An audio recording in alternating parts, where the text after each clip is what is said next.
Nossa primeira videoaula é sobre a força da mulher de exercitar o perdão.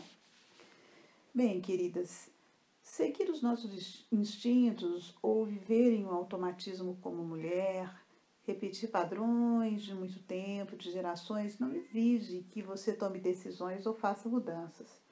É continuar repetindo ou entrando nos modismos de cada época.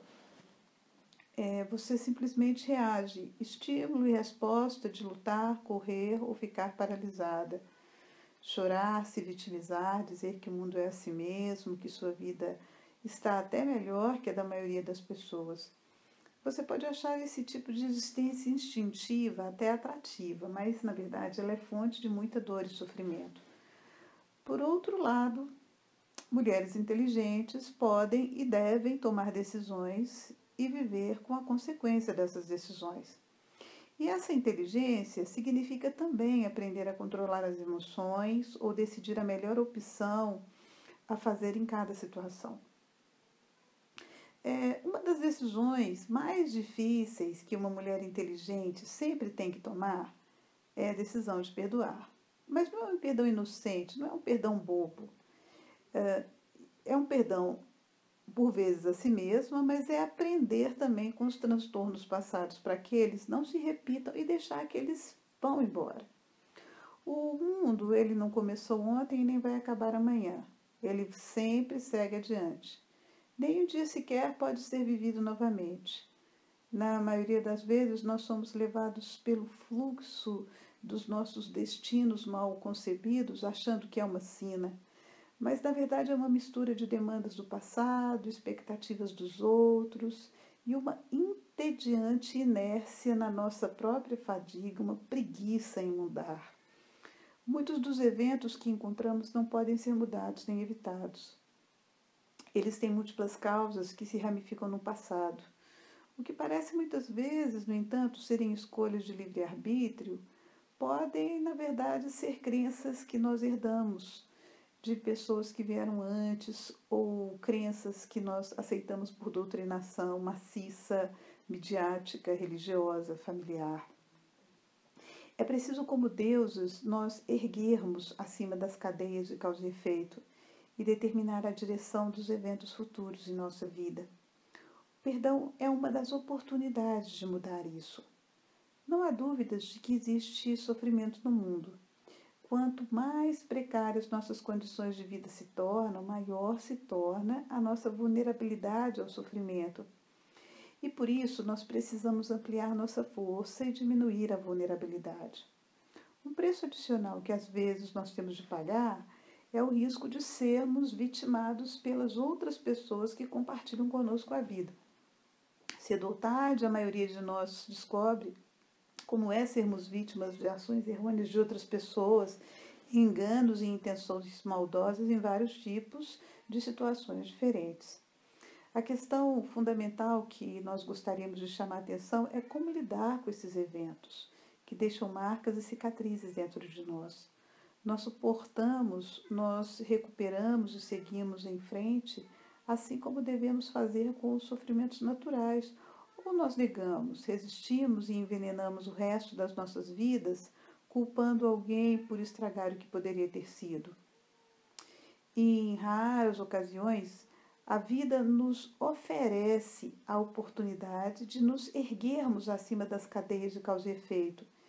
E por um momento, como um ser fonte, ou seja, alguém que usa o poder divino criativo em si para mudar a sua realidade, nós determinamos a direção dos eventos futuros. Perdoar efetivamente é uma maneira de entrar em contato com esse poder criativo e limpar os canais da nossa potencialidade de criar nosso próprio destino. Existem vários tipos de aborrecimentos que podem ocorrer na nossa trajetória feminina. Por exemplo, podem acontecer inconveniências, que são aborrecimentos ou dificuldades menores que interrompem o fluxo das coisas que nós planejamos e nem sempre nós conseguimos reagir com isso, lidar bem com essas situações. Tem pessoas que atraem muitas inconveniências às vezes na vida. E aí a gente respira fundo, prossegue, fala, é assim mesmo, não tem jeito. Um outro tipo de transtorno na vida são os insultos. Quase todos nós, em algum momento, fomos vítimas de comentários rudes e sensíveis, frases ofensivas, ataques verbais à nossa identidade feminina, ou de alguém, ou da mídia, ou então fomos vítimas de indiferença ou desrespeito. É um tipo de transtorno que pode trazer várias consequências na expressão da nossa individualidade.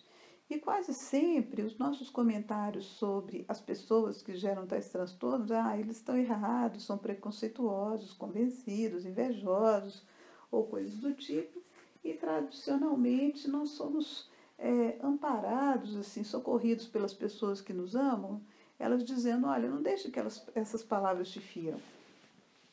Tem também os ferimentos, né? Os ferimentos físicos, emocionais, psicológicos. Às vezes, nesses ferimentos, nós podemos incluir traições, rejeições, humilhações públicas. E nós normalmente rotulamos, julgando as pessoas que causam tais sofrimentos de desleais, cruéis, trapaceiras, enganadoras. Quase sempre nos protegemos com uma fala autopiedosa, né? Eu não merecia isso, eu não deveria ter sido ferido, e ficamos na expectativa do nosso dia chegar. Mas pode ser, se a gente não rompe com esse padrão interno, que esse dia não chegue. E há também as perdas, como a morte de alguém amado, uma perda de uma habilidade ou de uma função, a perda de um relacionamento. E a essas nós reagimos assim, ou nós confortamos, ou nós nos confortamos falando que foi o destino, né? Eu fiz a melhor coisa do tipo, eu estava impotente, ou então, muitas vezes, onde foi que eu errei. E ainda existem os tantos grandes transtornos que são as desventuras, como, por exemplo, uma catástrofe natural, um acidente, uma fome, que também são transtornos da vida que deixam cicatrizes grandes. Bem, mas agora a nossa tarefa, que eu estou propondo para vocês, eu quero que você faça um trabalho sobre os transtornos de sua vida, mas foque nos seus transtornos, nos relacionamentos do universo feminino. Então você vai parar agora, pegar uma folha de papel, dividir ela em 4 colunas, como eu estou mostrando, e eu vou dar um exemplo aqui de uma personagem fictícia que eu dei o singelo pseudônimo de Flor Murcha, tá? Então, o que aconteceu primeiro? Primeiro item. O que aconteceu e quando aconteceu com a Flor Murcha? Então, a Flor Murcha responde assim, eu dei meu primeiro beijo e ele saiu contando para os amigos. Quando? Eu tinha 15 anos. O segundo item. Quem causou, quem você culpa e por quê? Quem causou? Foi esse rapaz X, culpo minha amiga que me disse para fazer um monte de coisas e eu tentei repetir, culpa esse rapaz. Por que você os culpa? Porque ela tinha mais experiência do que eu, e eu acreditei no que ela falou, e ele foi sacana comigo. 3. Qual foi sua reação? E o que resultou disso? Eu parei de sair no recreio, para o pátio da escola um bom tempo, e a condição resultante é que ainda hoje eu fico às vezes insegura se um homem não elogia meu beijo. Aí a quarta fileira vocês vão deixar em branco. Então a primeira atividade de agora é preencher esse formulário sobre os transtornos da vida, e aí você continua com o próximo vídeo.